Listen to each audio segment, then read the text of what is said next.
নমস্কার বন্ধুরা, তোমরা সকলে কেমন আছো?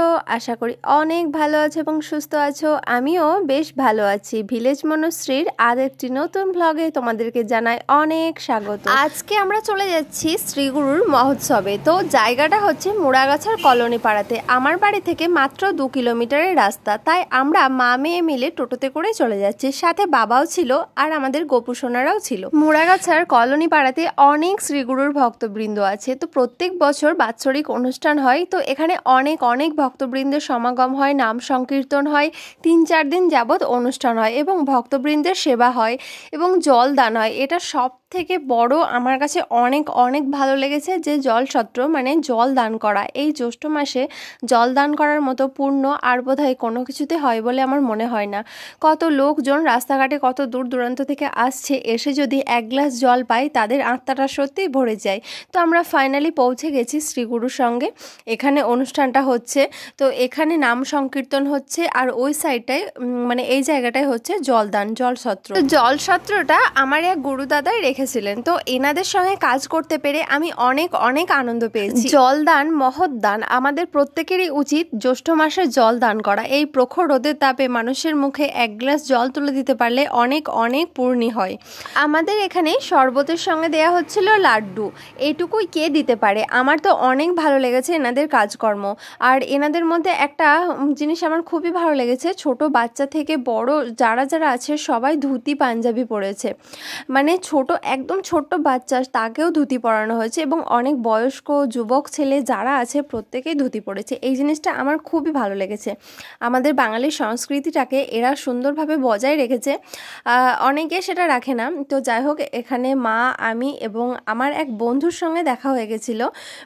তো এটা হচ্ছে আমার অনেকটা ছোটোবেলাকার বন্ধু, যখন এনসিসি করতাম সেই সময়কার বন্ধু। তো অনেক ভালো লাগলো বন্ধুর সঙ্গে দেখা হয়ে। তো আমি এখানে একটু ভিডিও করে নিচ্ছিলাম, যেটা তোমাদের সঙ্গে শেয়ার করব বলে, যাতে তোমরা দেখে তোমাদেরও অনেক ভালো লাগে এবং তোমরাও একটু জল দান করতে পারো জ্যৈষ্ঠ মাসে।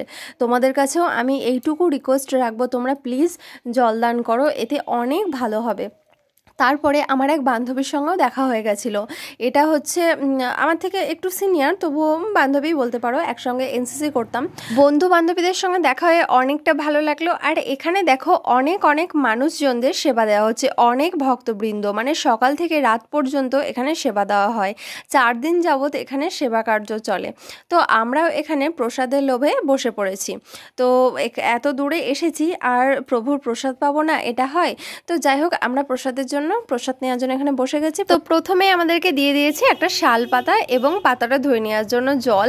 এটা খুব ভালো লাগলো, যেহেতু আমরা সঙ্গে করে জল নিয়ে যাইনি, কিন্তু আমাদের উচিত ছিল জল নিয়ে যাওয়া। এখানে কোনো কিছুর অভাব ছিল না, সবটাই আমরা পেয়ে গেছি। তো পাতা ধোয়ার পরে আমাদেরকে সবার প্রথমে দিয়ে দেওয়া হলো অন্ন। অন্নগুলো খুব ফ্রেশ ছিল। অন্ন দেওয়ার পরে এখানে চলে এসেছে মহাপ্রভুর পছন্দের খাবারের তালিকার মধ্য থেকে আরেকটি খাবার, সেটা হচ্ছে কচু শাক। আমরা তেমনভাবে সচরাচর বাড়িতে বানিয়ে খাই না, কিন্তু আমার খুবই ভালো লাগে কচুর ডালনা। এটা বাঙালদের মধ্যে বেশ প্রচলিত আছে কচুর ডালনা। কচুর ডালনা দেওয়ার পরে আমাদের এখানে দিয়ে দিয়েছিল মুগের ডাল। কচুর ডালনা দিয়ে মুগের ডাল দিয়ে ভাত খেতে তো খুবই ভালো লাগে। আর সত্যি বলতে বাড়িতে আমরা যত কিছু মশলা দিয়ে রান্না করি, এমন সুন্দর রান্না কিন্তু হয় না। প্রসাদের একটা আলাদাই স্বাদ রয়েছে। যতই তুমি বাড়িতে তেল মশলা প্রচুর পরিমাণে দাও না কেন, মহোৎসবের মতো প্রসাদের মতো ওর স্বাদ আসবে না। তারপরে এখানে দিয়ে দিল ফল প্রসাদ, আম এবং বিভিন্ন ধরনের প্রসাদ এখানে দিয়ে দিয়েছে। তারপরে দিয়ে দিল আলু, পটল এবং ছোলা দিয়ে একটা সুন্দর তরকারি। বেশি তেল মশলা নেই, কিন্তু খেতে অসম্ভব সুন্দর হয়েছে, অপূর্ব। তোমাদেরকে আমি মুখে বলে বোঝাতে পারবো না। আমি পরে ভিডিওটাতে ভয়েস দিচ্ছি, কিন্তু আমার এখনই খেতে ইচ্ছে করছে, এত ভালো রান্না হয়েছিল। আমার তো খুবই ভালো লেগেছে। আর প্রসাদের মতো স্বাদ অন্য কিছুতে আসে না, মহাপ্রসাদ।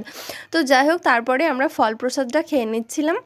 আর প্রসাদ খেতে আমার বান্ধবীর সঙ্গে একটু আড্ডাও মেরে নিচ্ছিলাম। ওকে বলছিলাম খাবি, ও বললো না তুই খেয়ে নে, তুই আম খেতে বেশি পছন্দ করিস, তুই আম খা।